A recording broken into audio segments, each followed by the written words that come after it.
नवंबर में रिटायर होने वाले सीजेआई डीवाई चंद्रचूड़ ने ठान लिया है कि अपने 2 साल के टेन्योर के खत्म होने के पहले तक वे जुडिशरी में जितने सुधार ला सकते हैं उतने लाएंगे और इसी कोशिश में दिन रात लगे रहते हैं। ये चेंजेस महसूस भी होते हैं जब सीजेआई चंद्रचूड़ इस साल कई पुराने केसेस की हियरिंग करके उन्हें फाइनली निपटाने की कोशिश कर रहे हैं। सीजेआई डीवाई चंद्रचूड़, जिनका मकसद है जुडिशरी को और इंडिपेंडेंट बनाने का, आए दिन शांत नहीं बैठे दिख रहे हैं जब उनके इस मकसद में लीगल फील्ड के लोग ही बाधा डाल रहे हैं। जहां सीजेआई ने अभी हाल ही में लॉयर्स की क्लास लगाई है, वहीं उन्होंने अब जजेस को भी नहीं बख्शा है और उन्हें भी जमकर डांटा है। अभी हाल ही में नागपुर हाईकोर्ट बार एसोसिएशन के 100 साल पूरे होने के फंक्शन में सीजेआई डीवाई चंद्रचूड़ ने काफी सुर्खियां बटोर ली थी, जब वे कहने पर मजबूर हो गए कि लॉयर्स और बार मेंबर्स द्वारा पेंडिंग केसेस पर कमेंट पास करना और जजमेंट को क्रिटिसाइज करने का ट्रेंड बड़ा ही भयानक है और इससे तो सीजेआई काफी डिस्टर्ब भी दिखे हैं। He stated, "Of late, I am very disturbed by the tendency of members of the Bar Association to comment on cases which are pending before the court and of commenting on judgments delivered by the court." सिर्फ यही नहीं, CJI D Y Chandrachud तो कुछ advocates के political parties को favour करने से इतने तंग भी आ गए हैं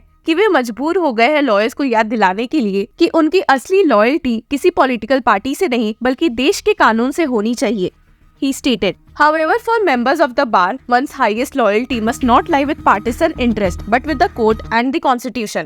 कानून जो लोगों को न्याय दिलवाता है का क्या होगा जब न्याय देने वाले लोग ही न्याय देने में देरी करे? ऐसे में लोग किसके पास जाएंगे? ऐसा ही कुछ सीजेआई डीवाई चंद्रचूड़ को मालूम चला है, जिससे वे काफी गुस्सा दिखे हैं और इस बार उनके निशाने पर और कोई नहीं बल्कि जजेस है। सोमवार को एक हियरिंग के दौरान सीजेआई डीवाई चंद्रचूड़ काफी शॉक दिखे थे जब उन्हें पता चला कि एक हाईकोर्ट ने केस में अपना फैसला रिजर्व करने के बावजूद भी अभी तक उसे डिस्क्लोज नहीं किया है। ये देखकर तो वे आग बबूला हो गए और कहा भी कि भला जब जजेस केस की पूरी हियरिंग कर लेते हैं तो जल्दी जजमेंट क्यों नहीं सुनाते। इस बारे में कहते हुए CJI stated, "What is the matter of concern is judges reserving matters for over 10 months without judgment. I wrote a letter to all the High Court Chief Justices. Please inform me of the details of the cases which are pending for more than 3 months. After the judgment was reserved so that we have a list." हालांकि इसके बाद जो CJI ने बोला वे सुनकर तो court में मौजूद लोग दंग रह गए। सीजेआई ने बताया कि उनके ये लेटर लिखने के बाद उन्हें खबर मिली कि कई जजेस ने तो जजमेंट रिजर्व करने के बावजूद केसेस एंड स्टेज पर आकर डिसमिस कर दिया है और उसे फ्रेश हियरिंग के लिए दूसरी बेंच को भी पास कर दिया। जजेस को फटकारते हुए सीजेआई ने कहा कि इससे ना ही सिर्फ आम जनता का समय बर्बाद होगा बल्कि जुडिशरी का भी टाइम बर्बाद होगा। जब एक केस ऑलरेडी सुना जा चुका है वापस से फ्रेश हियरिंग के लिए असाइन हो। CJI stated, "It makes it worse because parties now have to engage a fresh set of counsels, the same counsels all over again. The case is heard all over again.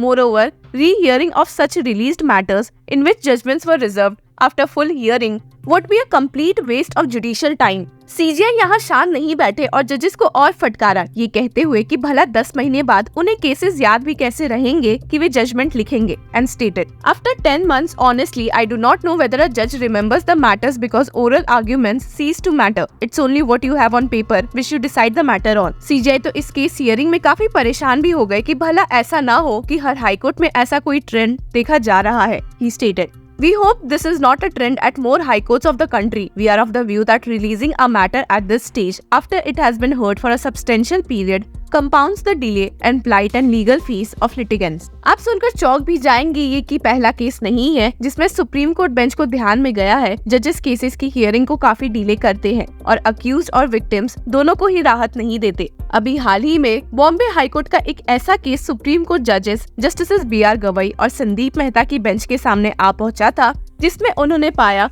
कि Bombay high court bell देने के cases में फैसले सुनाने में काफी देरी कर रही है और सुप्रीम कोर्ट बेंच ने Bombay high court chief justice Devendra Kumar Upadhyay को ऑर्डर्स दिए हैं कि वे अपने जजेस को समझाए कि एक केस को जितना जल्दी हो सके सॉल्व करके डिसमिस करना चाहिए। सिर्फ यही नहीं, सुप्रीम कोर्ट बेंच ने कहा भी कि इतने लंबे समय से जेल में पड़े रहना सोसाइटी में कोर्ट्स की एक गंदी इमेज शो करने के साथ साथ लोगों की फंडामेंटल राइट्स को भी वायलेट करता है। And stated, "Needless to state that Article 21 of the Constitution is the soul of the Constitution, as the liberty of a citizen is of paramount importance. Not deciding the matter pertaining to liberty of a citizen expeditiously and shunting away the matter on one or the other ground would deprive the party of their precious right guaranteed under Article 21 of the Constitution। आपको बता दें कि cases जल्दी dispose करने पर supreme court ने हमेशा से ही जोर दिया है और जहां उन्हें दिखा है कि ऐसा नहीं हुआ है तो उन्होंने फटकारने में भी कोई कसर नहीं छोड़ी है। जैसे अभी एक और केस में सुप्रीम कोर्ट का इलाहाबाद हाई कोर्ट द्वारा एक केस हैंडलिंग का मामला बिल्कुल पसंद नहीं आया था, जहां उन्होंने काफी वक्त लगा लिया था केस की सुनवाई करने में। सुप्रीम कोर्ट में जस्टिस संजय किशन कौल और अनासुद्दीन अमानुल्लाह ने